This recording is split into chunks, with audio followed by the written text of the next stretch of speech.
GV Prakash அவர்கள் hero நடிச்சிருக்க happy Raj படத்திலிருந்து new year வாழ்த்துக்களோட ஒரு ஸ்பெஷல் போஸ்டர் ரிலீஸ் பண்ணியிருக்காங்க movie team. Actor Gautham Karthik hero நடிக்கிற அவருடைய 19வது படத்துல இருந்து நியூ இயர் வாழ்த்துக்களோட ஒரு ஸ்பெஷல் போஸ்டர் ரிலீஸ் பண்ணியிருக்காங்க. ஒரு சீக்கிரம் இந்த படத்துடைய அபிஷியல் டைட்டில் ரிவீல் பண்றதாவும் அனௌன்ஸ் பண்ணியிருக்காங்க மூவி டீம். தளபதி விஜய் அவர்கள் ஹீரோ நடிச்சிருக்க ஜனநாயகன் படத்திலிருந்து நியூ இயர் வாழ்த்துக்களோட ஒரு ஸ்பெஷல் போஸ்டர் ரிலீஸ் பண்ணியிருக்காங்க.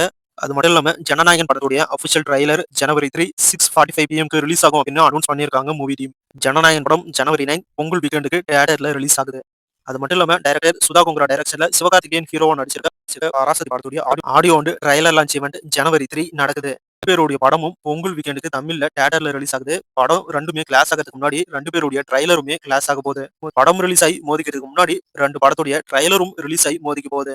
என்ன கேட்டா 2 படமுமே பொங்கலுக்கு வருது நல்ல விஷயம் தான். ஏன்னா பொங்கலுங்கிறது பெரிய லீவ். மக்கள் பார்க்க நிறைய சாய்ஸ் இருக்கிறது நல்ல விஷயம் தான். மக்களுக்கு எந்த படம் பிடிக்குதோ அந்த படத்தை அவங்க கொண்டாடுவாங்க. கண்டிப்பா 2 படமுமே மக்களுக்கு பிடிக்கும். ஆக்டர் அகர்வால் ஹீரோ நடிச்சிருக்க படம் தான் இதய முரளி. இதய முரளி படத்துல இருந்து நியூ இயர் வாழ்த்துக்களோட ஒரு ஸ்பெஷல் போஸ்டர் ரிலீஸ் பண்ணியிருக்காங்க மூவி டீம்.